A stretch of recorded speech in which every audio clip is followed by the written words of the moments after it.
యొక్క నవరాత్రులు అనేది రోడ్డు మీద లేదు. వాస్తవం చెప్పాలంటే రోడ్ల మీద పెట్టేది అమ్మవారు కాదు. కొంతమంది అమ్మవారు విగ్రహాలు పెట్టుకొని కంగారు వేసి తింటారు, తాగుతుంటారు. అది చాలా అపరాధం. అంటే అది ఎఫెక్ట్ ఇప్పుడు ఉండదు, వచ్చే జన్మలో అది ఎఫెక్ట్ ఉంటుంది. ఇప్పుడు ఈ జన్మలో కనిపించదు. అది కోపము, ఆవేశం, అహంకారం ఉన్న వారికి ఏ దేవుడు కూడా వర్ణించరు. ఒకటి మధ్యలో బ్రహ్మ ఉంటాడు, మొదలులో ఇంద్రుడు ఉంటాడు, దక్షిణంలో ఎవడు ఉంటాడు, కింది భాగంలో వరుణుడు ఉంటాడు, ఉత్తరంలో చంద్రుడు ఉంటాడు. ఈ దక్షిణ భారతంలో రాక్షసులు ఉన్నారు ఇక్కడ. కాబట్టి ఇక్కడ మంత్రం ఎక్కువ కావాలి, మంత్రశక్తి కావాలి. ఇక్కడ రాక్షస ఎంత మొత్తం రాక్షస భూమి ఎంత. ఇప్పుడు తెలంగాణ, ఆ తర్వాత తమిళనాడు, కర్ణాటక, కేరళ 4 రాష్ట్రాలు దక్షిణ భారతదేశం. దక్షిణ భారతదేశంలో ఏమిటంటే ఎక్కువ పుణ్యఫలం లేదు, తక్కువ పుణ్యఫలం ఉంది. కాబట్టి ఇక మంత్రంతోనే శక్తి ఎక్కువ. అక్కడ ధనం కంటే గొప్పది దైవశక్తి గొప్పది. డబ్బులు అయ్యారు, డబ్బులతో ఏం సాధించలేము మనం. ధనంతో అన్ని అవుతా అనుకోవద్దు. దానితో పాటు దైవశక్తి కూడా ఉండాలి. మంచి నేను వెంకటేశ్వర స్వామి గుడికి వెళ్తున్నా, బాలాజీ 108 సార్లు ప్రదక్షిణ చేసినప్పుడు గారు నాకు ఉద్యోగం రాలేదు అంటున్నాడు. నువ్వు 108 సార్లు తిరుమల స్వామి చెప్పలే మనకు, వెంకటేశ్వర స్వామి మనకు చెప్పలేడు. చెప్పిండా? ఒక్కొక్క అమ్మవారు ఒకసారి బ్రీఫ్ చేయండి స్వామి. ఈ అమ్మవారిని పూజిస్తే ఏమవుతుంది, ఎలాంటి రకమైన డ్రెస్ వేసుకోవాలి? మొదటి రోజు బాలా త్రిపుర, రెండవ రోజు గాయత్రీదేవి, మూడవ రోజు అన్నపూర్ణ, 4వ రోజు లలితాదేవి, ఈ సరస్వతి వెనక లక్ష్మి వస్తుంది, ఈ దుర్గాదేవి, మహిషాసురం వస్తుంది. 9 రోజులు సోమానికి తర్వాత 10వ రోజు పండుగనే విజయదశమి. 6వ రోజు సరస్వతి దేవి, 7వ రోజు మహాలక్ష్మి, 8వ రోజు వచ్చి దుర్గాదేవి. 3 శక్తులు ఉంటాయి నవరాత్రుల్లో. ఈ 3 కంపల్సరీ వస్తాయి.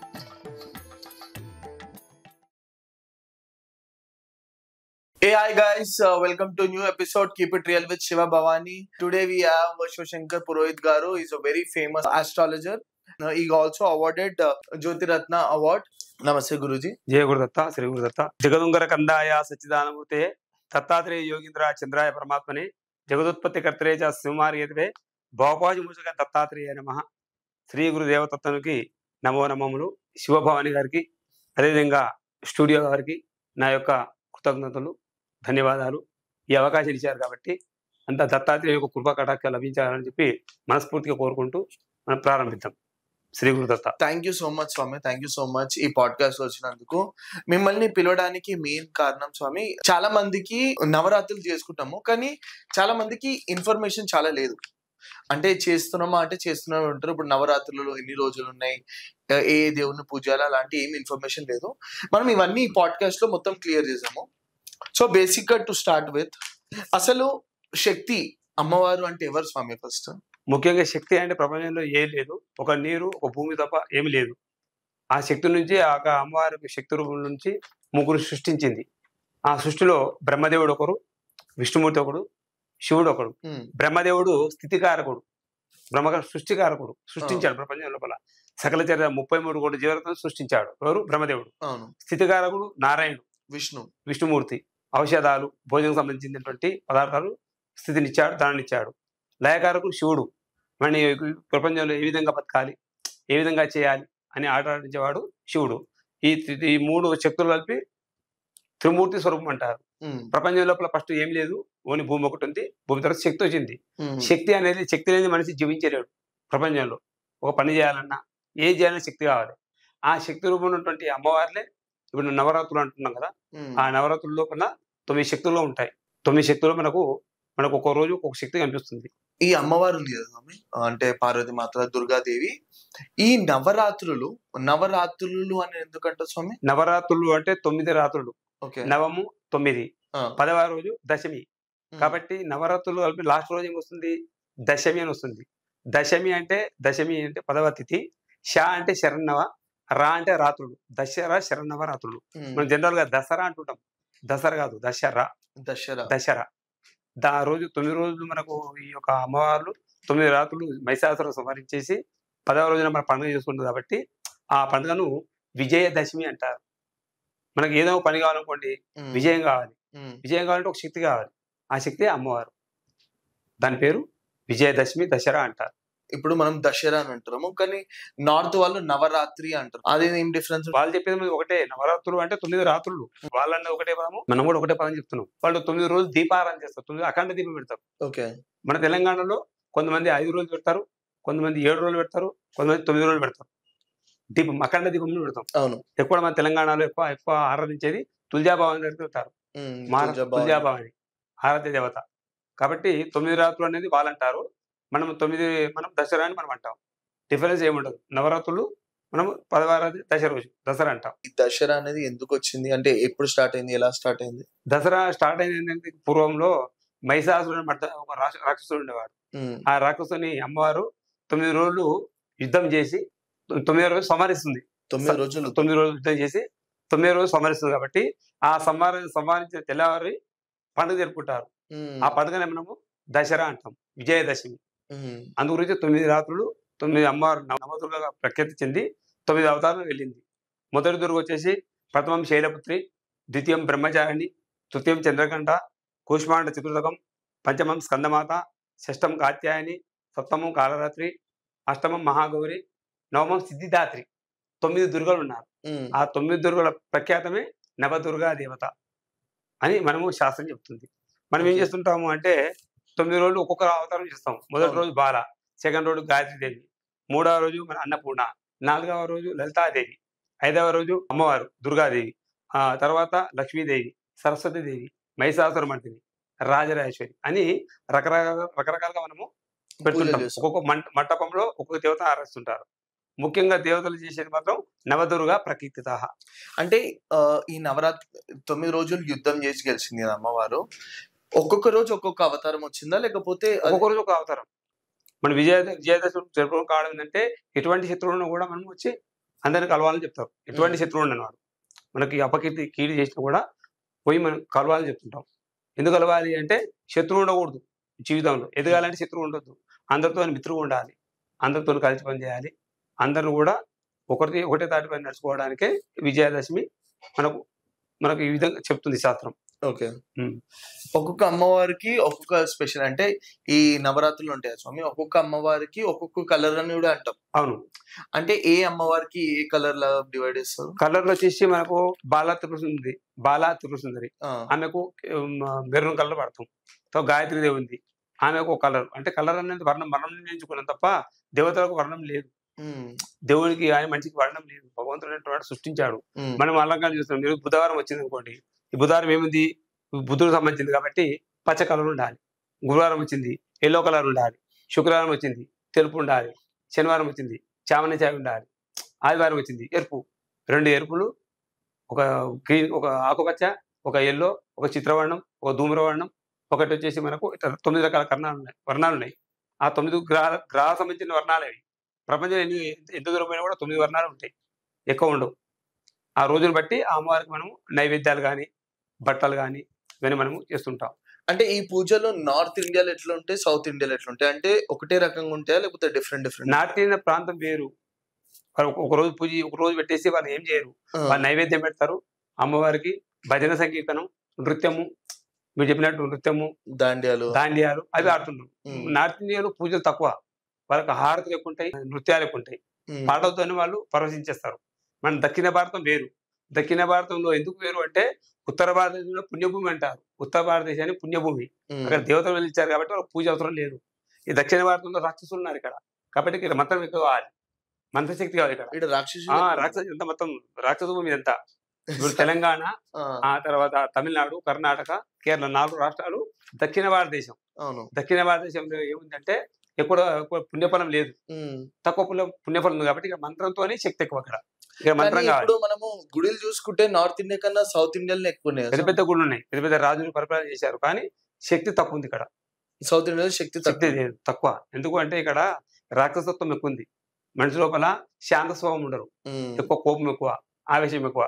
కోపము, ఆవేశం, అహంకారం ఉన్న వారికి ఏ దేవుడు కూడా వరణీయరు. వాస్తవం చెప్పాలంటే ఏ దేవుడైనా సరే. ఇప్పుడు దత్తాత్రేయుని పూజ చేసినా, అమ్మవారు పూజ చేసినా కూడా ఎవరు వరం ఇవ్వరు. ఎందుకు ఎవరు అంటే మనిషికి శాంతం, పద్మాసనిస్తాం. ఎవరు శాంతంతో ఉంటారో వాడికి దేవుడు వరమిస్తాడు. శీఘ్రంగా, అతి శీఘ్రంగా వరమిస్తాడు. శాంతం భూషణం అని చెప్పాడు. శాంతం భూషణం మనిషికి. కోపము, అహంకారము, ఆవేశం వల్ల మనిషి సుఖపడలేడు. ఇంకా మనం నవరాత్రులు అప్పుడు అమ్మవారిని పెడతాం కదా, పెట్టినాక ఒక కుండ పెట్టి గుంప పెట్టి మట్టి పెట్టి దాంట్లో సీడ్స్ వేస్తాం చెట్లు పెట్టడానికి. ఒక పద్ధతి ఏంటంటే అమ్మవారి ప్రతిష్ట గాని, అమ్మవారి నవరాత్రులు కానీ చేసేటప్పుడు అంకురారోపణం అంటారు. అంకురం అంటే ఏంటంటే మొలక.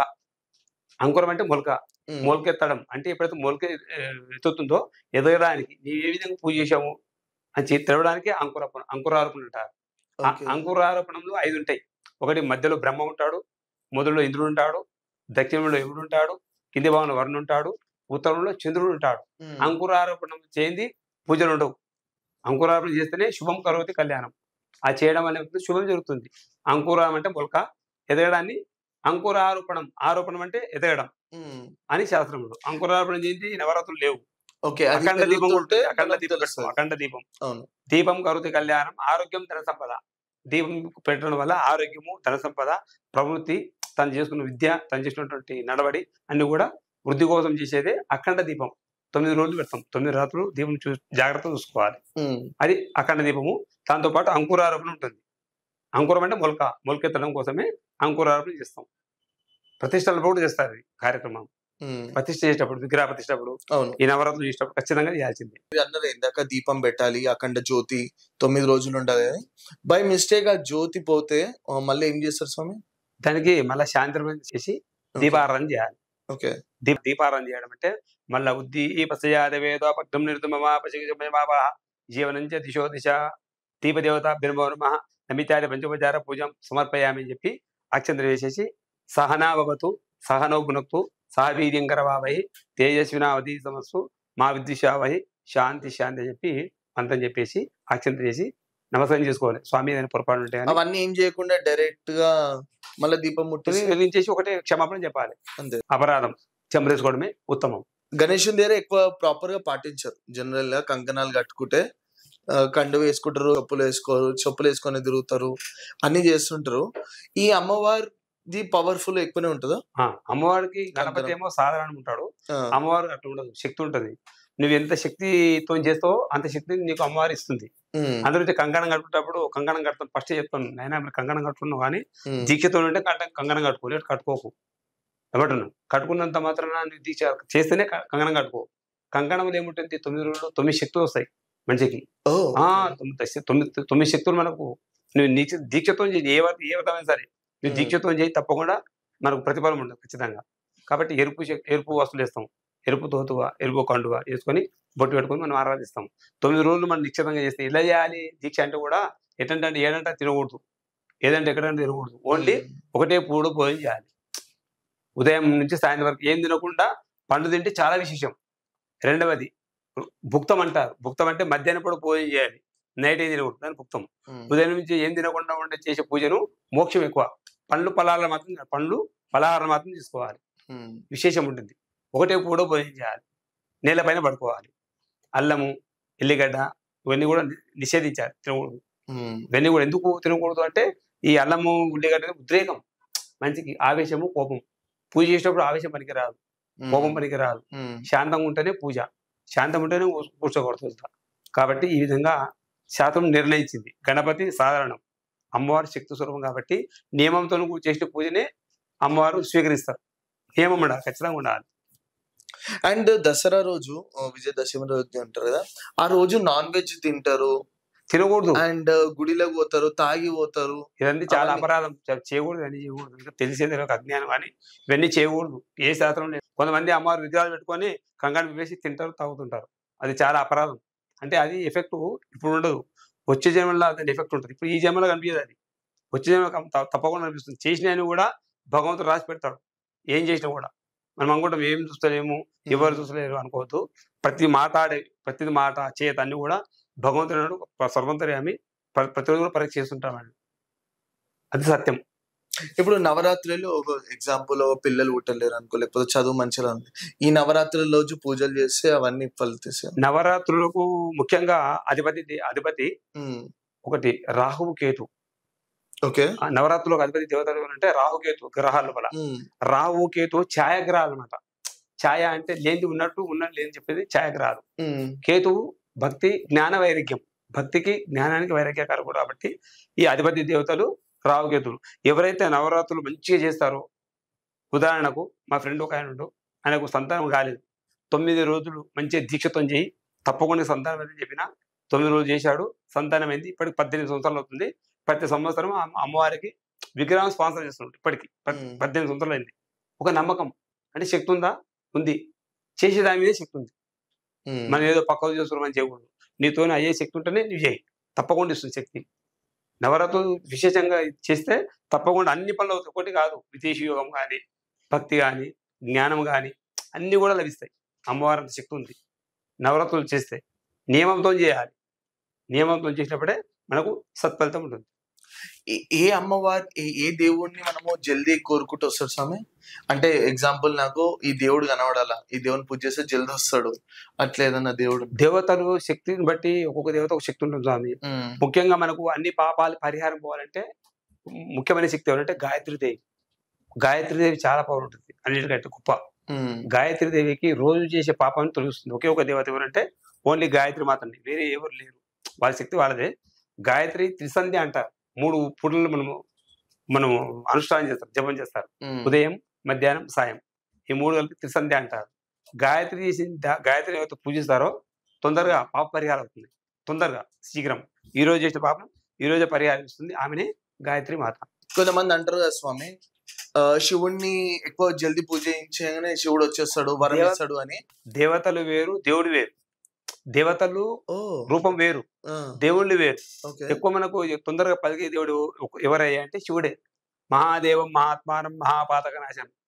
ఎటువంటి పాపం తొలగించి ఒకే ఒక దేవుడు అంటే మహాదేవుడు శివుడు. శివుడు మాత్రం తొందరగా కరుణిస్తాడు, తొందరగా, అతి శీఘ్రంగా. దేవతలలోకి వచ్చేసరికి మనకు ముఖ్యంగా ఉపాసన చేసే శక్తి ఎవరంటే ఒక గాయత్రికి ఉంది. గాయత్రి దేవి కూడా తొందరగా మనకు వర్తిస్తుంది. అది ఉపాసన శక్తి ఉంటే తొందర శీఘ్రం అవుతుంది. ఈ లక్ష్మీదేవి ఉంది, ఆమెకు మనం రోజు పూజ చేయాలి. సరస్వతి రోజు మనం వేదమంతా పాలన చేయాలి. అమ్మవారు ఉన్నారు, వారికి స్తోత్రాలు పాలన చేయాలి.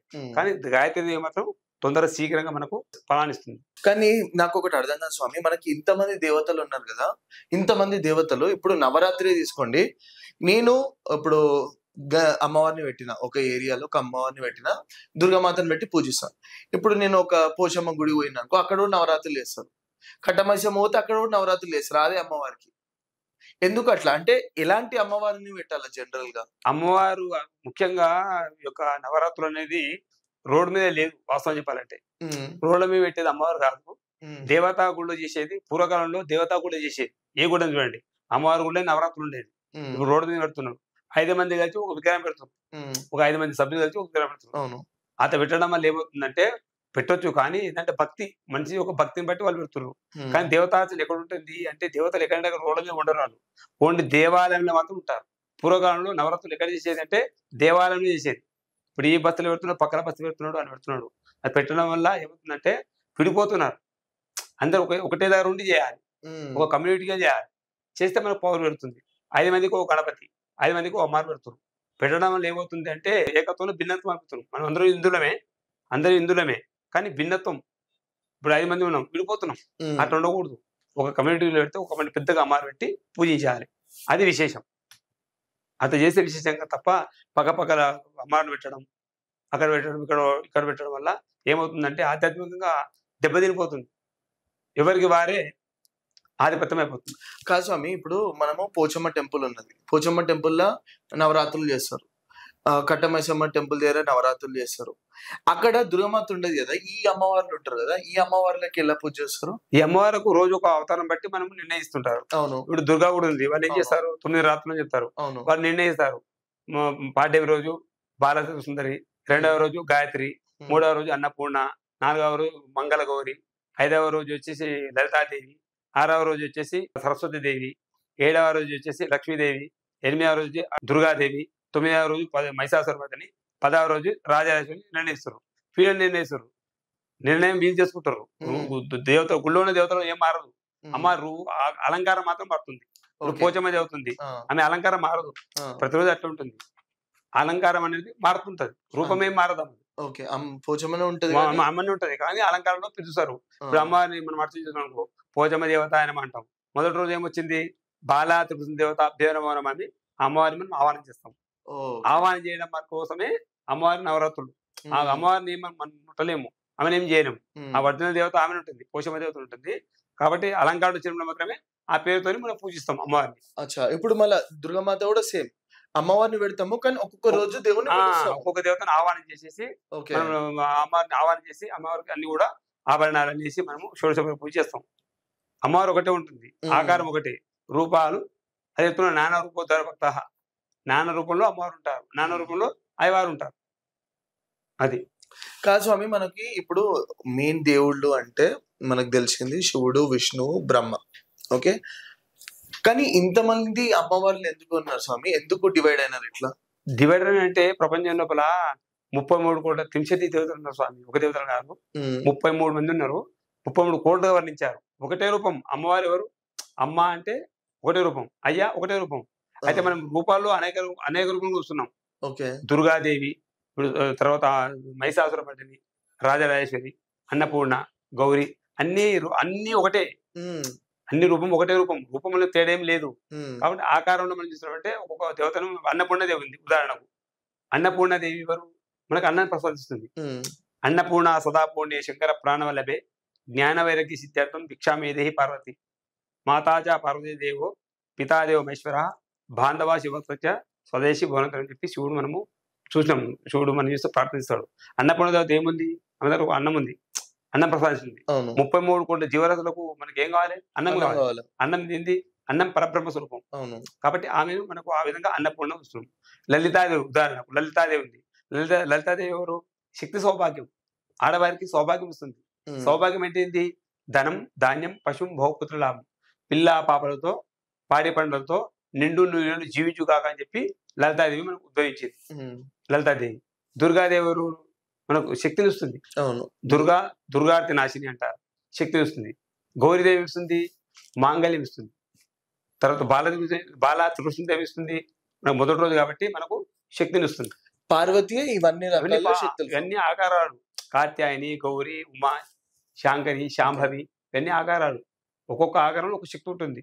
ఓకే, ఆకారాలు వేరు అండ్ అవతారాలు వేరు. మన విష్ణు ఉన్నాడు అనుకో, విష్ణు 10 అవతారాలు ఉన్నాయి, దశావతారాలు ఉన్నాయి. అట్లనే పార్వతి అమ్మవారికి ఏమంటుంది? ఇన్ని అవతారాలు. అవతారాలు ఎన్ని అవతారాలు ఉంటాయి అమ్మవారికి? ఒక్కొక్క దేవత ఒక్కొక్క శక్తి అనేది ఇది ఇంత అని ఉండదు. ఇప్పుడు మనం అష్టోత్తరం చెప్తున్నాం. అష్టోత్తరం 108 నామాలు చెప్తున్నాం. 108 నామాలు శక్తి రూపాలే వాళ్ళే అమ్మవారు. దత్తాత్రేయుడు అష్టోత్తరం చేస్తున్నాం. అష్టోత్తరం అంటే ఏంటి? 108 నామాలు. 1 0 8 మొత్తం 9 అంటే 9 సంఖ్య సౌభాగ్యం చిహ్నం.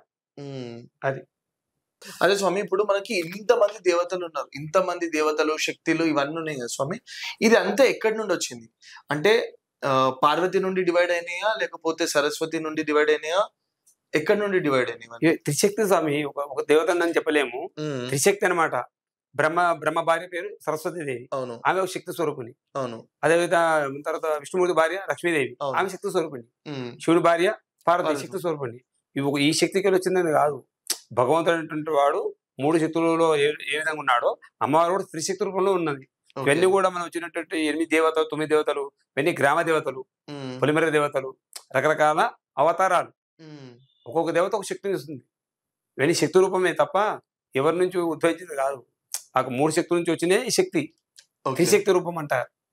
త్రిశక్తి రూపం అమ్మవారు. త్రిశక్తి: ఇచ్ఛాశక్తి, క్రియాశక్తి, జ్ఞానశక్తి. కర్త, కర్మ, క్రియ. భగవంతుడు మనకి ఇక్కడ పెట్టాడు. నువ్వేం చేసినా నీకు ఇక్కడ అనుభవించాల్సిందే.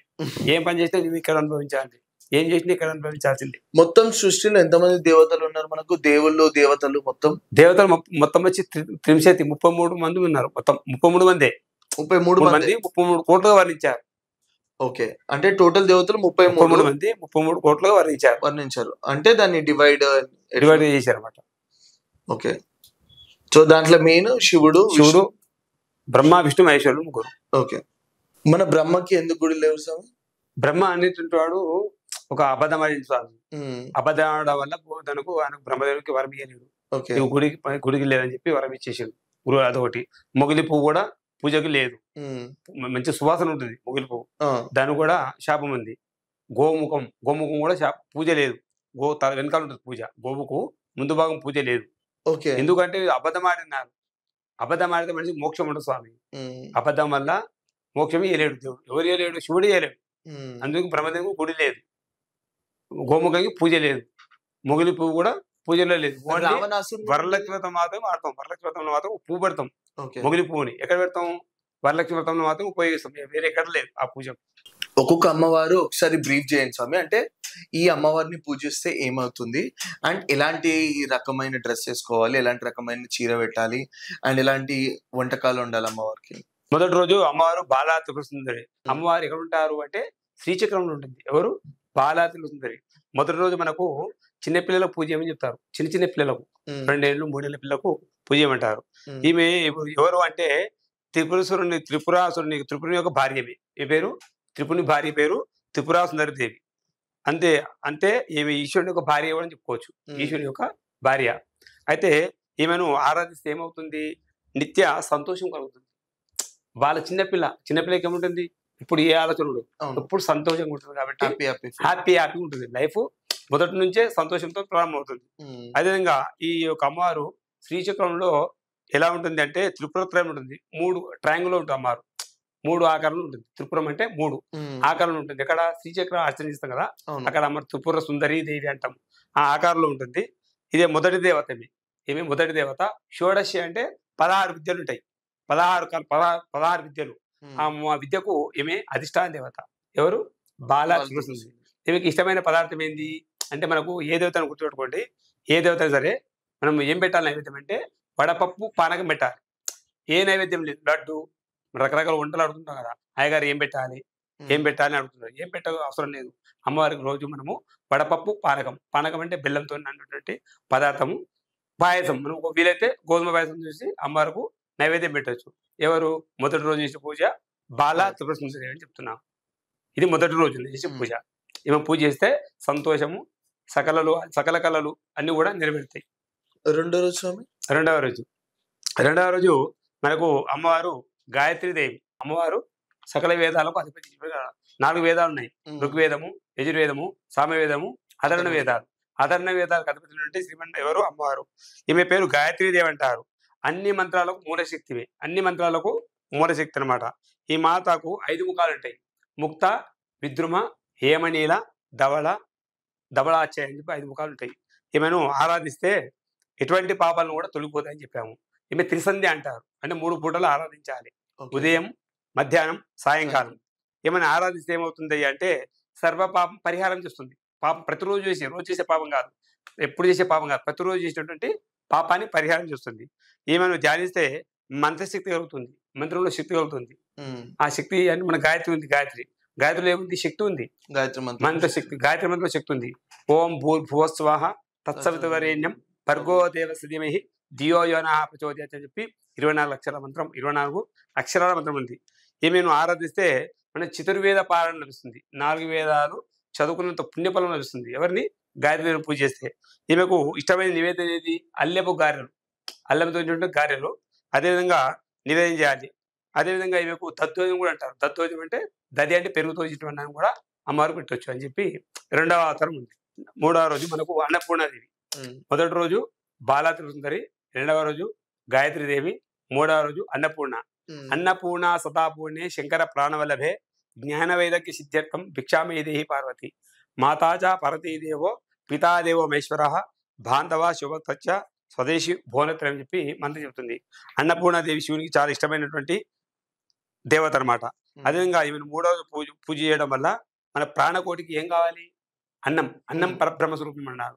ఏ జీవికైనా కూడా అన్నం లేని జీవించలేదు. కాబట్టి ఏమి అన్నపూర్ణదేవి అన్నానికి ప్రధాన దేవత అంటారు. అదేవిధంగా అన్నపూర్ణను పూజిస్తే మేధాశక్తి పెరుగుతుంది, జ్ఞానశక్తి పెరుగుతుంది.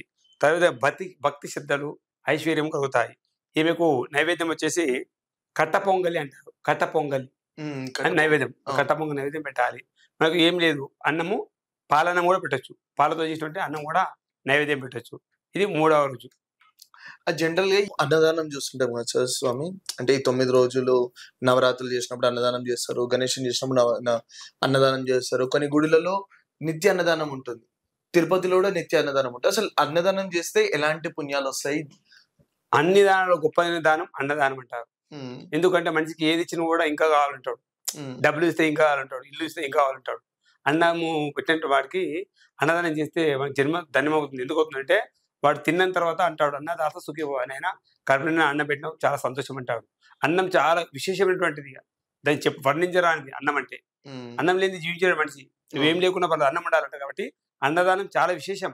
మనం కూడా మనతో శక్తి ఉంది, అన్నదానం చేయాలి. ఉమ్, అన్నదానం చేస్తే ఏమవుతుంది, మన గోత్రాలు విషయాలు వృద్ధి అవుతాయి. దానం అనేది గొప్పది. దానం చేయడం దానం అంటేనే విశేషం. అందులో అన్నదానం, అన్ని దానిలో గొప్ప దానం అన్నదానం ఉమ్, గొప్పది. సెకండ్ ఏంది, కన్యాదానం గొప్పది. ఒక ఆడపిల్లని దానం చేస్తాం. ఉమ్, ధర్మేచ అర్ధేచ కామేచ మోక్షేచ అంటాం. ఈ అన్నదానం చేయడం ఏ ఫలం వస్తుందో కన్యాదానం కూడా అదే ఫలం వస్తుంది, మోక్షం వస్తుంది. ఆ వంశము వారి గోత్రం వృద్ధి చెందుతుంది. ఉమ్, కానీ అన్నదానం చేయాలని ఎలా చేయాలి, అప్పులు చేసి చేయకూడదు. ఉమ్, సొంత పైసతో అన్నదానం చేయాలి. వాళ్ళు ఇచ్చారు ఎవరి పైసలు తీసుకోకూడదు. ఉమ్, సొంత పైసతో అన్నదానం చేయాలి. ఎవరు డబ్బులు తీసుకొని వాళ్ళు ఇస్తారు, వీళ్ళు బియ్యం ఇస్తారు, వాళ్ళ పప్పులు ఇస్తారు, ఆ మాట అనకూడదు. సొంతం చేసుకోవాలి. సాధ్యమైనంత వరకు సొంతం ఒకటే చేతిని అన్నదానం చేయాలి. ఉమ్, 10 మంది తీసుకొని అన్నదానం చేయకూడదు. మోక్షం రావాలంటే ఒకటే చేయాలి. అందుకే అన్నదాత సుఖీభవ అంటారు. అవును. ఎవరైతే తిన్న తర్వాత ఏమంటారు, అన్నదాత సుఖీభవ అనైనా చిరకాలము ఆయు ఆరోగ్యంతో ఉండాలి అని చెప్తారు కదా. ఎవరైతే అన్నదానం చేస్తారో వారికి ఆయువు ఆరోగ్యం సిద్ధిస్తుందని చెప్పి ఈ యొక్క శాస్త్రం చెప్తుంది. అండ్ ఈ నవరాత్రులలో కూడా మనం ఫాస్టింగ్ చేస్తారు, ఉమ్. అంటే ఒక పొద్దు ఉండడం. అంటే ఈ ఒక పొద్దులో ఎన్నిసార్లు అన్నం తింటారు? అన్నము ఒక పొద్దుకు అన్నం లేదు. ఆ, ఉపవాసం అంటే ఇది ముఖ్యం చెప్పాలన్నా. ఉపవాసం అంటే ఉపమా అంటే నీళ్లు, ఓకే. ఉపమా అంటే నీళ్లు, ఆ, వాసము అంటే దగ్గర. నీళ్లు తీసుకోకుండా ఉపవాసం చేయాలి. అంటే దీక్ష చేసేటప్పుడు ఎక్కువ నీళ్లు కూడా వాడకూడదు. ఉపవాసం అంటే నీళ్ళు లేకుండా ఉండేదే ఉపవాసం. ఉమ్, మన వాళ్ళు ఉపవాసం అని చెప్పి మధ్యాహ్నం పూట చాయలు కాఫీలు, నైట్ పూట అన్నం అది తినకూడదు.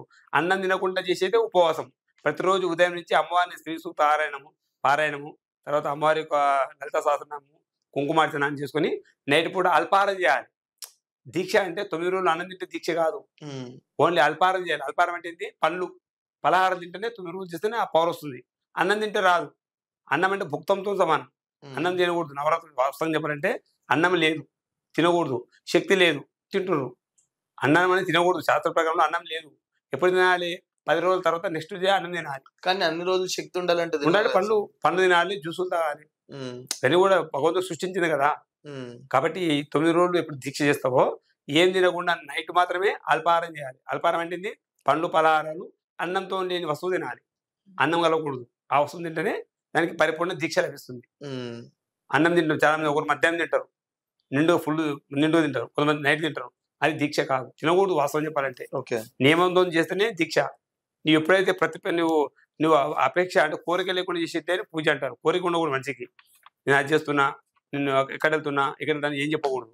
భగవంతుని చేయడం వల్ల నీ ధర్మం. ఉమ్, చేసిన తర్వాత ఇస్తుంది. యద్భావం తద్భావతి వేదం చెప్తుంది. నీవు ఏ విధంగా చేస్తుందో ఆ విధంగా ఇస్తుంది. తిన్నంత మాత్రం దీక్ష కాదు. తినొద్దు, తినకుండా చేసేదే దీక్ష.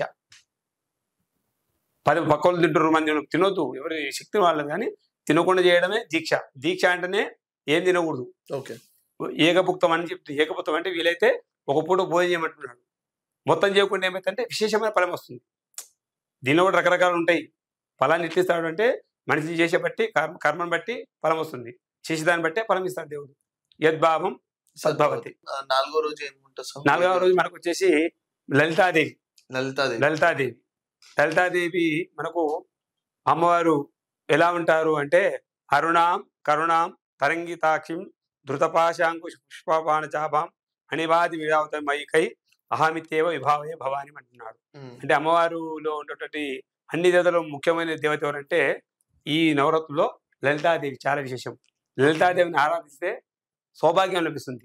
ఉమ్, సౌభాగ్యం అంటే పిల్లలు, పాడి పంట, ఓ, సంతానము, ఉమ్, సౌభాగ్యము, ఉమ్, మాంగళ్య స్థానం పెరుగుతుంది అమ్మవారు. అందుకు చేస్తే ఇప్పుడు మనం లలితా శాస్త్రం చెప్తుంటాం. ఉమ్, లలితా శాస్త్రం చేయడం వల్ల చాలా శక్తి ఉంది. దానివల్ల అన్ని దేవతలు వస్తారు, అన్ని దేవుళ్ళు వస్తారు. ఆ విశేషమైనటువంటి లలితా సహస్రనామం. ముఖ్యంగా దేవత ఎవరంటే శక్తి స్వరూపిణి అంటారు. ముఖ్యంగా చాలా ప్రేమ ఉంటుంది అమ్మవారికి. జాలిగుండే ప్రేమ, నిర్మలత్వం, నిశ్చలమైనటువంటి శక్తిని ఇస్తుంది మనకు. ఈమె శ్రీ విద్యా స్వరూపిణి. శ్రీ విద్య అంటే విద్యలు మొత్తం 16 రకాల విద్యలు, 16 రకాల విద్యలు. ఉమ్. షోడశి అంటే చెప్తున్నా. అంటే ఎలాంటి విద్యలు సంబంధించి? విద్యలు అంటే ఇప్పుడు పత్తంగిర, బగల, తార, ఉమ్, తర్వాత చిన్నమస్త, త్రిపురభారి, భైరవి, తర్వాత ఇవన్నీ ఏంది? విద్యలు, శ్రీ విద్యలు. ఓకే. విద్యాతత్వం అనమాట. విద్యలు అంటే ఏంది అడుగుతారు? విద్యలు అంటే అమ్మవారికి ఒక శక్తి ఉంటుంది. ఉదాహరణకు బాల త్రిపుర ఉంది. అవును. ఆమె విద్య ఏంది, ఆమె మంత్రం ఏంది, ఐం క్లీం సౌ సౌ క్లీం ఐం. ఆమె ఒక విద్య. ఓకే. ఇప్పుడు తార ఉంది, తారక శక్తి ఉంది. ఓం హ్రీం త్రీం తారాదేవి నమః. కమలాంబిక, అంటే రకరకాల 9 రకాల 16 రకాల దేవతలకు 16 రకాల మంత్రాలు ఉన్నాయి. ఆ మొత్తం కలిపితే ఆ విద్యలను షోడశి విద్య అంటారు. 16 రకాల విద్య ఉంటుంది. ఒక అమ్మవారికి ఒక శక్తి ఉంటుంది. ఉదాహరణకు గణపతి ఉన్నది, ఓం గం గణపతి అని అంటున్నాం, ఆమెకు ఒక మంత్రం గణపతికి. అమ్మవారికి కూడా ఒక మంత్రం ఉంటుంది. లక్ష్మీదేవి ఉంది, ఓం ఐం హ్రీం శ్రీం శ్రీమాత్రే అంటున్నాం, ఆమెకు ఒక. సరస్వతికి ఐం సరస్వతి నమ అంటున్నాం. ఇవన్నీ కూడా విద్యలు. 16 రకాల విద్యలకు అధిపతి లలితాదేవి. ఈ లలితాదేవిని ఆరాధిస్తే సకల సౌభాగ్యాలు కలుగుతాయి. ఈ యొక్క అమ్మవారిని పూజిస్తే సువాసినులు ఉంటారు కదా పెద్దవాళ్ళకు, వాళ్ళకు పూజ చేస్తే ముత్తైదు అంటే మాంగళ్యం స్థానం పెరుగుతుంది. ముత్తైదు అంటారు. ముత్తైదు అంటే ఏంటి అంటే అమ్మవారికి బొట్టు పెట్టి కాళ్ళకు పసుపారణ పెట్టేసి వారికి ఒక వాయనం ఇస్తారు, ఆకులు తాంబూలం ఇస్తారు. వాయనం వేయడం వల్ల ముత్తైదు పెరుగుతుంది, అంటే మాంగళ్యం పెరుగుతుంది. ముత్తైదు మీన్స్ మాంగళ్య బలం పెరుగుతుంది. కాబట్టి ఏమైనా పూజించడం వల్ల ఈ యొక్క సౌభాగ్యం కలుగుతుందని చెప్పి వేదం చెప్తుంది. ఇది మనకు అవతారంలో లలితాదేవి అవతారం. తర్వాత మనకు దీని తర్వాత వచ్చే అవతారం వచ్చేసి మనకు మహాలక్ష్మి దేవత. మహాలక్ష్మి చేయొచ్చు, లేదా సరస్వతి కూడా లక్ష్మి కూడా చేయొచ్చు. ఎందుకంటే తిథులను బట్టి మారుతుంటాయి. ఇప్పుడు లక్ష్మి, ఇప్పుడు సప్తమి అష్టమి నవమి 3. షష్ఠి రోజు సరస్వతి దేవి, సప్తమి రోజు మహాలక్ష్మి, అష్టమి రోజు వచ్చి దుర్గాదేవి. 3 శక్తులు ఉంటాయి. ఎప్పుడు గుర్తుపెట్టుకోండి, నవరాత్రుల్లో ఈ 3 కంపల్సరీ వస్తాయి. ఎవరు? సరస్వతి, లక్ష్మీదేవి, తర్వాత దుర్గాదేవి. అయితే మనము ఈ విధంగా పూజ చేసుకోవచ్చు, ఆ రోజు చేసుకోవాలి. ముఖ్యంగా ఫస్ట్ సరస్వతిని ఆరాధిస్తారు, సరస్వతి దేవిని ఆరాధిస్తారు. ఈ సరస్వతి వెనక లక్ష్మి వస్తుంది. అదే సరస్వతి దేవి ఏం చెప్తుందంటే, యా కుందేందు తుషార హారధవన, యా శుభ్ర వస్త్రాన్విత, యా వీణా వరదన్న మణితకర, యా శ్వేత పద్మాసన, యా బ్రహ్మాచ్యుత శంకర ప్రభుతి బిడిదేవై సదా పూజిత, సామాపాదు సరస్వతి భగవతి నిశేష జాడ్యాపహ. సరస్వతి ఏం చేస్తుంది అంటే మనకు చీకటి తొలగిస్తుంది. చీకటి అంటే ఏంది? అవిద్య అని తొలగించేసి విద్యను తొలగిస్తుంది. ఎవరు? సరస్వతి దేవి. ఎవరైతే సరస్వతిని ఆరాధిస్తారో పెద్ద పెద్ద ఉపాసకులు, ఇప్పుడు గరికేపాటి కానీ, చాగంటి కోటేశ్వర కానీ, పెద్ద పెద్ద షణ్ముఖ శర్మ కానీ చాలా మంది ఉన్నారు. వీళ్ళు విద్యా ఉపాసకులు. ఏ విద్య? సరస్వతి విద్యా ఉపాసకులు అంటారు. ఇవి ఏం చేస్తుంది? మనకు భక్తి జ్ఞానం కలిగిస్తుంది. ఎవరు? సరస్వతి దేవి. నీడను తొలగించి, అంటే చీకటిని తొలగించేసి మనకు వెలుతురిస్తుంది. ఎవరు? సరస్వతి రూపం. ఈ విధంగా ఈమెకు ఒక శక్తి ఉంది అనమాట. తర్వాత మనకి ఇంకో శక్తి ఎవరు అంటే లక్ష్మీదేవి. లక్ష్మీదేవి లక్ష్మీం క్షీర సముద్రాతనం శ్రీరంగధామేశ్వరిం దాసీభూత సమస్త దేవంతం లోకైక దీపాంకురం శ్రీమన్మంద కటాక్షలబ్ధయుబద్ బ్రహ్మేంద్ర గంగాధరాం త్వాం త్రైలోక కుటుంబిని సరసిజాం వందే ముకుంద ప్రియం. ముకుందుడు అంటే విష్ణుమూర్తి. ప్రియుడు ఎవరు? లక్ష్మీదేవి ప్రియుడు నారాయణుడు. కాబట్టి లక్ష్మీదేవిని ఆరాధన చేస్తే ఏం చేస్తుంది అంటే మనకు ధనానికి ధాన్యానికి లోటు లేకుండా ఇస్తుంది. ప్రతి ఒక్కరు కూడా అమ్మవారిని పూజిస్తుంటారు. ఎందుకు అంటే స్థితికారకురాలు, ధనం ఇస్తుంది. ధనం మూలం మిదం జగత్. ధనంతో అన్ని సిద్ధిస్తాయి. మనం అనుకుంటాం ధనం కంటే గొప్పది దైవశక్తి గొప్పది. మనం గుర్తుపెట్టుకోవాలి. మనం అంటూ చాలా మంది డబ్బులు అయ్యారు, డబ్బులతో ఏం సాధించలేము. మనం ధనం మూలం మిదం జగత్ అని శ్లోకం చెప్తుంది. ధనంతో అన్ని అవుతాయి అనుకోవద్దు. దానితో పాటు దైవశక్తి కూడా ఉండాలి మనిషికి. లక్ష్మీదేవి ఒకటి ఉంటే మన పనులు కావు. నా దగ్గర డబ్బులు ఉన్నాయి, నీ దగ్గర డబ్బులు ఉన్నాయి, కానీ పనులు కావు. దైవశక్తి కూడా ఉండాలి. కాబట్టి అమ్మవారిని మనము ఆరాధిస్తే, అమ్మవారిని ఆరాధించడం మనకు ఎటువంటి లోటు లేకుండా, ధనానికి లోటు లేకుండా, ధాన్యానికి లోటు లేకుండా మనల్ని కాపాడుతుంది. ఈ లక్ష్మీదేవికి ఇష్టమైనటువంటి పదార్థం చెప్పింది కదా, ఆమెకు క్షీరాన్నం అంటారు. క్షీరాన్నం అంటే క్షీరాన్నం, పాలతో చేసినటువంటి నైవేద్యం నివేదించాలి. ఆమెకి ఇష్టమైన కలర్ వచ్చేసి తర్వాత ఎల్లో కలర్ కానీ, లేదంటే ఆకుపచ్చ కలర్ చాలా ఇష్టం అనమాట ఆమె వర్ణం. మనం సరస్వతి చెప్పినట్టయితే సరస్వతి తెలుపు వర్ణం. ఆమెకు వడలు గారెలు ఇష్టం. ఆ విధంగా. తర్వాత మనకి ఇంకోటి వచ్చేసి Durgadevi. Last day 9th day మనకు ఇది 7వ రోజు వస్తుంది. దుర్గాదేవి 7వ రోజు. 8వ రోజు మహిషాసురం అంటే మనకి ఇప్పుడు దుర్గాదేవి చెప్తాం కదా, 8వ రోజు వస్తుంది. దుర్గాదేవి మనకు దుర్గాతి నాశిని. జాతవేదసే సునవా బసోమరాతి యతో నివేద సానపరి దుర్గాని విశ్వానావేతుం ధృతాగ్ని అని శ్లోకం చెప్తుంది. దుర్గా అంటే దుర్గాతి నాశిని. దుర్గా చూడండి రాసు సంబంధించే కాబట్టి దుర్గాదేవి పేరు వచ్చింది. ఈ దుర్గాదేవి చాలా శక్తి స్వరూపం. ఏది కావాలన్నా, ఎందుకు అంటే అంత శక్తి, అంత చేతులు అంత శక్తి ఉంది ఆమెకు. గడ్గము కథ ఇవన్నీ పాశాంకుశం అన్ని ఉన్నాయి కాబట్టి ఆమెను ఆరాధించడం వల్ల ఎటువంటి దుష్ట శక్తులను కూడా మనకు తొలగిస్తుంది. ఈ నవరాత్రులు విశేషం ఏంటంటే ఎవరైతే దుర్గా నవరాత్రులు చేస్తారో అటువంటి వారికి దుష్ట శక్తులు రాకుండా అమ్మవారు అడ్డుకుంటారు. దుష్ట శక్తులు రాకుండా అడ్డుకోవడానికే దుర్గాతి నాశిని. దుష్ట శిక్షణ, శిష్ట రక్షణ. మంచి వారిని రక్షిస్తుంది, చెడు వారిని తొలగిస్తుంది. ఈమెకు నైవేద్యం ఏంటి? శనిగలు, పులిహోర పులిహోర ఆమెకి ఇష్టమైనటువంటి నైవేద్యం. కలర్ వచ్చేసి అమ్మవారికి రక్తవర్ణం, ఎర్ర కలర్. రక్తవర్ణం, రక్తగంధం ఆమెకి ఇష్టమైంది. తర్వాత మనకు మనకు 9వ రోజు మహిషాసుర మర్దన వస్తుంది. మహిషాసురుడు సంహరిస్తుంది కాబట్టి మహిషాసురుడు సంహరిస్తుంది ఆమె. మహిషాసుర మర్దిని అంటారు. ఎక్కడ దుష్టశక్తులు ఉంటారో అక్కడ సంహరిస్తుంది. దుష్ట శిక్షణ, శిష్ట రక్షణ. మహిషాసురుని 9 రోజులు ఈ 9 నవదుర్గలుగా పిలిచి 9వ రోజు సంహరిస్తుంది కాబట్టి మహిషాసుర మర్దిని అంటారు. తెల్లారి ఏం చేస్తున్నాము, దసరా ఎదుగుతున్నాం. దశమ అంటే దశమి అంటే విజయదశమి. ఆ సంబరాల్లో 9 రోజులు సంహరించిన తర్వాత 10వ రోజు చేసే పండుగనే విజయదశమి. ఈ 9వ రోజు అమ్మవారికి ఇష్టమైన పదార్థం ఏంటి అంటే నైవేద్యం పులిహోర, శనిగలు. అంటే గాఢమైనటువంటి ఘాటు పదార్థం అంటారు, తీపి పదార్థం ఉండదు. కాబట్టి ఈమె 9వ రోజు మహిషాసురం సంబంధిస్తుంది కాబట్టి మహిషాసుర మర్దిని అని మనకు ఈ విధంగా శాస్త్రం చెప్తుంది. 10వ రోజు శాంతమూర్తి అవుతుంది. శాంతమూర్తి ఎవరు? శ్రీరాజరాజేశ్వరి అమ్మవారు. బ్రహ్మాండాలు కూడా అధిపతి. సగన భువన బండాలు అంటారు. బ్రహ్మాండాలు అంటే చతుర్దశ బోనాలు ఉన్నాయి. చతుర్దశ బోనాలు ఏవి? 14 బోనాలు. అతల, విత్తల, సుతల, తలాతల, సాతల, పాతలలోక, పూలోక, భోర్లోక, సువర్లోక, మహర్లోక, జనులోక, తపోలోక, సత్యలోక 14 బోనాలకు అధిపతి ఎవరు? ఎవరు? రాజరాజు. చాలా శాంతమూర్తి. మనకు వేములవాడ క్షేత్రం. ఈమె చాలా శాంతమూర్తి అనమాట. ఈమె ఆరాధ్య దేవత మహా త్రిపురసుందరి. ఈమె కూడా సుందర దేవత, త్రిపురసుందరిని ఆరాధిస్తుంది ఈమె దేవత. అయితే ఈ త్రిపురాత్రయంలో పూజలు అందుకుంటుంది. ఈమెను అపరాజిత దేవి అంటారు. అంటే మీకు అపరాజితం అంటే ఇప్పుడు అపరాజితం లేదు అంటే ఆమెకు ఓటమి లేదు. అపరాజితం అంటే ఏంటో ఓటమి లేదు. ఆమె ఎక్కడ పోయినా కూడా విజయాన్ని సాధిస్తుంది కాబట్టి అపరాజిత దేవిగా భావిస్తారు.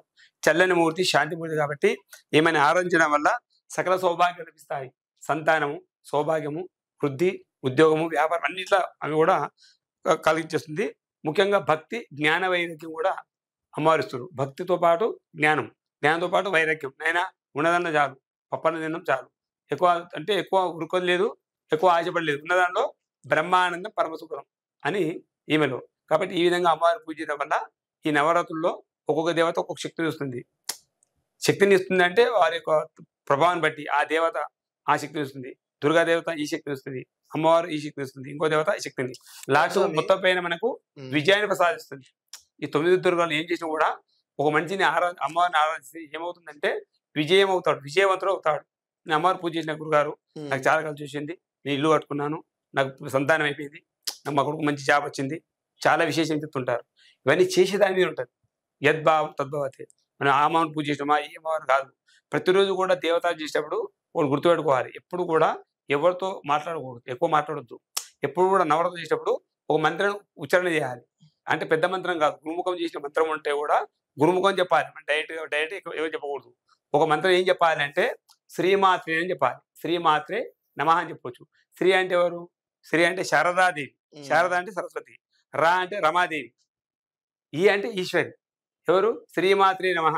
శారదాదేవి అంటే సరస్వతి, రమ అంటే లక్ష్మీదేవి, ఈశ్వరి అంటే గౌరీదేవి. కాబట్టి ప్రతిరోజు కూడా మనము ఈ నవరాత్రులు అమ్మవారిని శ్రీమాత్రే నమః అని చెప్పి పూజించాలి. ప్రతిరోజు కూడా జపం చేసుకోవచ్చు. ఇంట్లో కూడా ఆడవారికి జపం కిందకి వెళ్ళాలంటే వాళ్ళకు మధ్యలో ఆటంకాలు వస్తాయి కాబట్టి వారికి జపం లేదు, మనకు జపం ఉంది కాబట్టి ప్రతిరోజు కూడా 108 సార్లు శ్రీమాత్రే నమః. నీకు విశేషంగా మంత్రం కావాలి అంటే ఓం ఐం హ్రీం శ్రీం శ్రీమాత్రే అని చెప్పొచ్చు. ఐం సరస్వతి, హ్రీం దుర్గాదేవి, శ్రీం అంటే లక్ష్మీదేవి. ఈ ముగ్గురు మంత్రం కూడా మనం రోజు జపం చేసుకోవచ్చు. ఈ విధంగా నవరాత్రులో విశేషం ఈ విధంగా ఉంటుంది. చేసే దాన్ని బట్టే రిజల్ట్ ఉంటుంది. జీవితంలో కూడా ఎప్పుడు ప్రశాంతంగా ఉండాలంటే చల్లని దేవతనే ఆరాధించాలి. సత్వగుణం అనమాట, కోపం ఉండదు. శాంతం మంచి ఒక పని చేయాలంటే కూడా సత్వంగా ఉండాలి తప్ప ఉగ్రం ఉండకూడదు. శాంతం భూషణం అని చెప్తారు. శాంతం మంచికి భూషణం. ఎప్పుడు శాంతంగా ఉండాలి. నువ్వు దేవతార్చన చేయి, దేవతను చేసుకోపో. ప్రతిరోజు శాంతంగా ఉండాలి. ప్రతిరోజు కూడా మనం ఏదైతే పని చేస్తున్నామో ఆలోచన చేసి పని చేయాలి. ఒకటి, ఏ దేవతను పూజ చేసినా కూడా అపేక్ష ఉండకూడదు స్వామి. ఉదాహరణకు నేను చెప్తున్నా, గానగపనం వెళ్తున్నా అంటున్నా, మనం కోరికతో వెళ్ళకూడదు. ఏదో గుడికెళ్ళు, ముఖ్య రావడం నీ ధర్మం. దేవుడికి తెలుసు మనం ఇప్పుడు మాట్లాడుతున్నాం, ఏం మాట్లాడడం తెలుసు. కాబట్టి ఏ దేవుడు పూజ చేసినా కూడా మనము అపేక్ష ఉండకూడదు. అంటే కోరికలతో పూజ చేయకూడదు. నేను వెంకటేశ్వర స్వామి గుడికి వెళ్తున్నా, బాలాజీకి 108 సార్లు ప్రదక్షిణ చేసిన గురుగారు నాకు ఉద్యోగం రాలేదు అంటున్నాడు. నువ్వు 108 సార్లు తిరుమని స్వామి చెప్పలే మనకు. వెంకటేశ్వర స్వామి మనకు చెప్పలేడు. చెప్పిండా? నువ్వు తిరుమని చెప్పిండా? ఎవరో ఆయగా చెప్పింది నేను చేస్తున్నావు. తప్పు అది. నువ్వు ఎప్పుడైతే పూజ చేస్తావో అపేక్ష ఉండకూడదు, కోరికలు ఉండొద్దు. నేను అది చేస్తున్నా, చేసే ప్రయత్నం చేయాలి. నువ్వు చదువుకో, మంచి చదువు, దేవతను ఆరాధన చేసుకో, దైవశక్తి ఉండాలి, మన విదేశీ యోగం, యోగం కూడా ఉండాలి, విద్యా యోగం, అన్ని యోగాలు కూడా ఉండాలి మనకు. యోగం లేదు మనం ఏం చేయలేం. విదేశీ యోగం పోవాలంటే జాతకంలో విదేశీ యోగం ఉంటేనే వాడు వెళ్తాడు, లేడు వెళ్ళలేడు. ఇది వెంకటేశ్వర స్వామి 108 సార్లు తిరిగినంత మాత్రం విదేశం వెళ్ళాడు, ఆయన వెళ్ళలేడు. ఎందుకు వెళ్ళలేడు అంటే యోగం లేదు. యోగక్షేమం వాహామ్యం, యోగం ఉండాలి, క్షేమం కూడా ఉండాలి, ఉంటేనే వెళ్తాడు. నేను 9 రోజులు పూజ చేసిన అమ్మవారు నాకు కరుణించలేదు అని మనము దూషిస్తుంటాం, అది తప్పు. భగవంతుడు అంటే వాడు ప్రతిది కూడా మనకు యోగాన్ని ఇస్తాడు. ప్రతిదానికి ఏది చేయాలో అది చేసుకుని మనం వెళ్ళిపోతుంది తప్ప ఈ నవరాత్రులు పూజ చేసినా నేను ఇది చేసినా అని చెప్తుంటారు కదా, దానికి దీనికి సంబంధం లేదు. భగవంతుడు చెప్తాడు ఏ విధంగా చేస్తావో ఆ పని వస్తుంది. దీక్షతో చేయి, మనసుతో చేయి. మనము ఏ అమ్మవారి కన్నా ఎవరికన్నా పూజించిన తర్వాత, అలంకరించిన తర్వాత మనం దేవునికి ఒక అద్దం చూపెడతాం, అంటే అద్దంలో చూపెడతాం దేవుని. కొన్నిసార్లు అవి పగిలిపోతాయి. అది ఎందుకు చూపెడతాం స్వామి? అద్దం అనేది లక్ష్మీ స్వరూపం స్వామి. ముఖ్యంగా చెప్పాలంటే ఉదయం లేవగానే అద్దం చూడమని చెప్తారు శాస్త్రం. అద్దంలో ఏముంటుంది అంటే అమ్మవారు ఉంటారు, ఎవరు లక్ష్మీ స్వరూపం ఉంటుంది. కాబట్టి మనం పూజ చేసినప్పుడు మనము నవరాత్రుల్లో దర్పణం దర్శయామి అంటాం. దర్పణం అంటే ఇది అద్దం. అమ్మానికి అంత అలంకారం చేసినాము, దీన్ని ఒకసారి నీ ముఖం చూసుకో అని చెప్పి చూపిస్తాము. అది చూసిన తర్వాత మనం చూస్తాం. అది చూడడం వల్ల ఏంటంటే మనకు సకల శుభాలు కలుగుతాయి. అద్దం గుళ్ళో కూడా కొన్ని గుళ్ళో ఎదురు పెడుతుంటారు, అంటే అమ్మవారు డైరెక్ట్ చూడకుండా అద్దం చూడని చెప్తారు వేదం. వేదం అమ్మవారు అద్దం అంటే అమ్మవారి యొక్క స్వరూపము లక్ష్మీ స్వరూపం. అద్దం అంటేనే లక్ష్మి. ఉదయం లేవని అద్దం చూడాలంటే రోజు ఆయుష్ పెరుగుతుంది, సత్యం అది. కాబట్టి అమ్మవారు కూడా మనం పూజ చేసేటప్పుడు అమ్మవారికి దర్పణం చూపిస్తాం. దర్పణం దర్శయామి, 16 కళలు ఉంటాయి. 16 కళలు ఒక కళ దర్పణం. దర్పణం అంటే అద్దం. అద్దంని అలంకరణ చేసినాక అమ్మనికి ఆభరణాలు చేసాము, పూజ చేసాము, అన్ని అలంకరణ చేసాము, కొత్త చూసుకోండి అని చెప్పి మనం అద్దం చూపిస్తాం అమ్మవారికి. చూసిన తర్వాత మనం చూస్తాం. చూడడం వల్ల మనకి ఏముందంటే మనకు అన్ని కూడా శుభాలు కలుగుతాయి. శుభానికి చిహ్నం అద్దం. అద్దం అనేది శుభానికి చిహ్నం, లక్ష్మీ స్వరూపం అన్నమాట. అద్దం అంటేనే లక్ష్మీ స్వరూపం అంటారు. కొన్నిసార్లు పగిలిపోతాయి, పలుగు అంటే అశుభం అంతే. అంతే, దానికి ఏం లేదు. పలిగిన అద్దం చూడకూడదు అంటారు, పలిగిన ఫోన్ కూడా చూడకూడదు. స్మార్ట్ ఫోన్ కూడా పలిగితే తీయమంటారు, ఎందుకంటే అరిష్టం, చూడకూడదు. పలిగిన అద్దం చూస్తే అరిష్టం అవుతుంది కాబట్టి తీసేయాలంటారు. అద్దంకి చిహ్నం ఏంటంటే లక్ష్మీదేవి. పలిగిన అద్దం అశుభం అని వేదం. ఇంకోటి స్వామి, మనము ఇది వెరీ క్యూరియస్, ఎందుకు అంటే మనము తెలంగాణలో ఉన్నాం కాబట్టి మనము బతుకమ్మ అనే ఫెస్టివల్ చేసుకుంటాం. మన తెలంగాణ కాకుండా వేరే వాళ్ళు ఎవరు బతుకమ్మ చేసుకోరు. అసలు బతుకమ్మ అంటే ఎవరు? అంటే అదొక అమ్మవారా, లేకపోతే ఎందుకు అలా పూజిస్తాం? పూలతో చేసి ఇట్లా ఎందుకు చేస్తాము? అయితే తెలంగాణ ప్రాంతంలో బతుకమ్మ అనేది ఒక నిండు కొబ్బరి కుడుకలు పెట్టి ఒక గౌరవం చేస్తారు. గౌరవం అని అంటే పసుపులో గౌరవం చేసి రకరకాల పూలు ఉంటాయి, తంగడి పూలు, రకరకాల పూలు పెట్టేసి పూజ చేస్తున్నారు. అది వెనుక నుంచి ఇప్పుడు ఈ మధ్య రాలేదు, పూర్వకాలం నుంచే ఉంది ఆ సాంప్రదాయం. చిన్న బతుకమ్మ అని అమాస ముందును, తర్వాత దశమి రోజు, మన అష్టమి రోజు ఇది మన పెద్ద బతుకమ్మ చేస్తారు. ఈ బతుకమ్మ అనేది ఏంటంటే ఒక అమ్మవారు, ఒక గ్రామదేవత. ఆ గ్రామదేవతని మనం చేశారంటే బతుకమ్మగా మనము పండించుకున్నాం. ఈ బతుకమ్మ అనే విశేషం ఏంటంటే ఏ స్త్రీ అయితే మంచిగా ఉల్లాసంగా ఉత్సాహంగా మనం పాటలు పాడుతుంటారు, అంటే అన్ని మర్చిపోవడానికి చేసే పూజనే బతుకమ్మ పండుగ. అంటే ఏ కష్టాలు లేవు, ఏ దుఃఖాలు లేవు, అంతా నీవే అని పూజిస్తున్నాం. ఈ బతుకమ్మ పూజ చేయడం వల్ల అందరూ కూడా స్త్రీ లోపల ఒక ఉత్సాహం, ఒక ప్రేమ, ఒక అనురాగం అని కూడా కలిగిస్తుంది అని బతుకమ్మ చెప్తున్నారు. బతుకమ్మ అనేది మనకు సాంప్రదాయం ఎనుక నుంచి వచ్చింది, ఇప్పుడు రాలేదు. బతుకమ్మ అనేది మనం సృష్టించేది కాదు, ఏనాడు నుంచో ఉంది. అది ఆంధ్రాలో ఎందుకు చేయాలంటే ఆంధ్రాలో లేదు పద్ధతి. తెలంగాణలో మనకు పాటలు ఎక్కువ ఉన్నాయి. తెలంగాణ పాటలతోనే మనం ఎక్కువ దేవతను ఆరాధిస్తున్నాం, ఎక్కువ పాటల మీదే వాడుతున్నాం. ఊళ్ళో మనం వాళ్ళు బొరిపాలన చేస్తుంటారు, వాళ్ళ పాటలు పాడుకుంటేనే. ఎందుకంటే పాటతోని వాళ్ళకు టైం తెలియదు, పాటతో వారికి ఆ కాలం తెలియదు. కాబట్టి ఆ విధంగా బతుకమ్మని ఆరాధిస్తారు. అంటే జనరల్ గా మనం గౌరమ్మని పూజిస్తున్నాం. గౌరమ్మ అమ్మ అంటేనే గౌరమ్మ, అంతేనా? అంటే అమ్మ అంటేనే ఏ పూజనే చేయను. పసుపులో గౌరవం చేస్తాము, పెళ్లిలో మాంగళ్య గౌరి చేస్తాము, సత్యనారాయణ చేసేటప్పుడు మనం ఒక గణపతి పెడతాము, అమ్మవారిని పెట్టి పూజ చేస్తాం. ప్రతిదానికి గౌరి ఉంటుంది. గౌరి అంటేనే అమ్మవారు. అమ్మవారు అంటే శివుని యొక్క భార్యనే. బతుకమ్మ కూడా అటుపోతే మళ్ళీ అమ్మవారే, ఆ రూపమే. అందుకొచ్చి త్రికోణం మీద ఇలా ఉంటుంది అమ్మవారు, కింద నుంచి పైకి ఇట్లా ఉంటుంది. ఆకారం కూడా మనకు మనం శ్రీచక్ర ఆకారం ఉంటుంది అమ్మవారు. అది ఇంకోటి స్వామి, మనము గోమాత కూడా పూజిస్తాం, అంటే నవరాత్రులు పూజిస్తాం. ఇంకా కొన్ని ఫెస్టివల్ అప్పుడు కూడా మనము నూతన గృహవేశం అప్పుడు పెళ్లి మనం ఏం తీసుకొస్తున్నాం, అంటే అలాంటి సంబంధం అలాంటివి చేసేటప్పుడు గోమాతను తీసుకొస్తాం. గోవు అనేది ఏంటంటే మంత్రం ఉంది, గవాం అంకే తిష్టంతి భువనాన్ని చతుర్దశ. గోవు 14 భువనాలు గణపతి. ఇప్పుడు చెప్పినట్టు 14 భువనాలు. గవాం అంటే గోవు, గవాం గవామ అంగేషు తిష్టంతి అంటే అంగం అంటే శరీరం లోపల మొత్తం 14 భువనాలు ఉన్నాయి.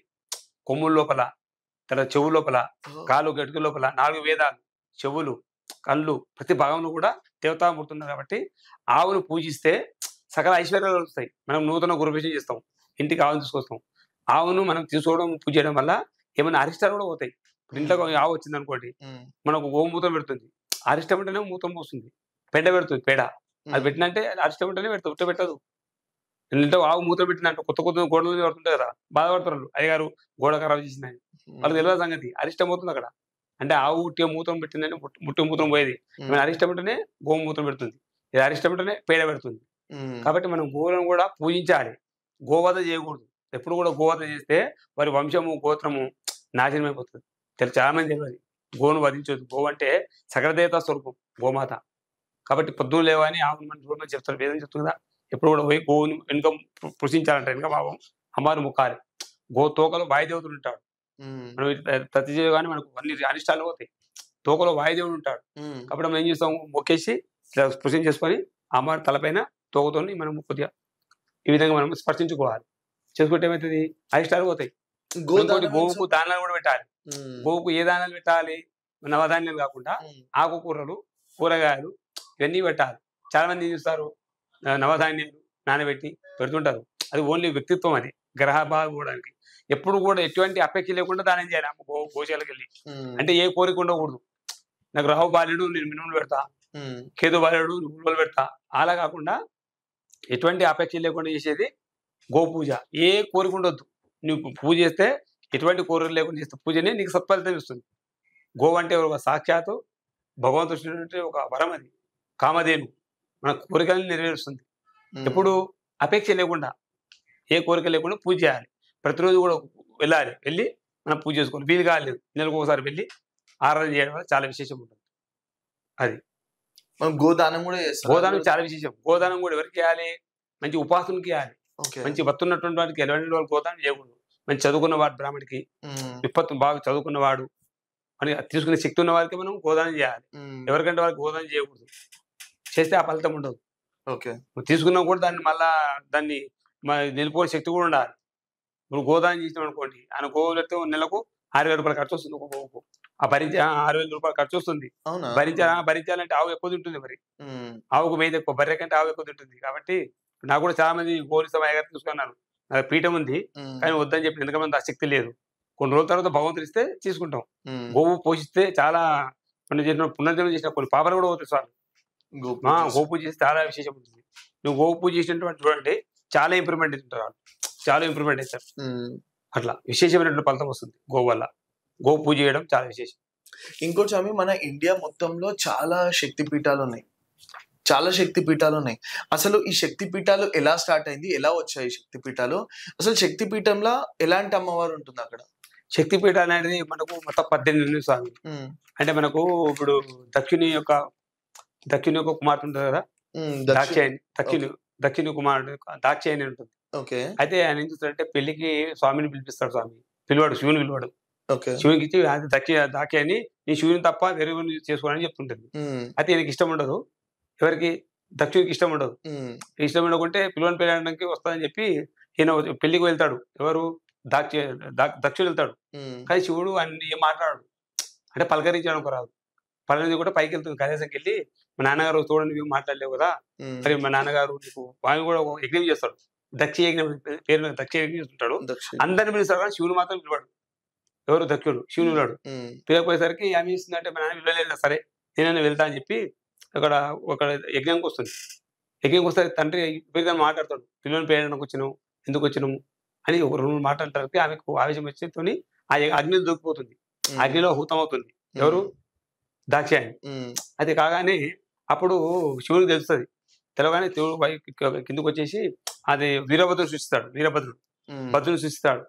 ఆ వీరభద్రుని సృష్టించేసి ఆ భద్రునితో మొత్తం ఉన్నటువంటి అందరిని కూడా సంహరించేస్తాడు. అందరినీ సంహరించేస్తాడు. అప్పుడు ఆమె ఏం చేస్తాడంటే అగ్ని నుంచి బయటకు వస్తుంది దాక్షాయని. రాగానే అప్పుడు నారాయణుడు ఒక చక్రం తీస్తాడు. చక్రం, నారాయణ చక్రం ఉంటుంది కదా, ఆ చక్రంతో చేతి ఉంటే శివుడు మళ్ళా విపరీతమైన రౌద్రావతారం కదా, కాబట్టి చాలా కీడు చేస్తాడని చెప్పి వెంటనే ఆలోచన చేసి ఆ చక్రంతో మొత్తము ఖండిస్తాడు. ఎవరిని?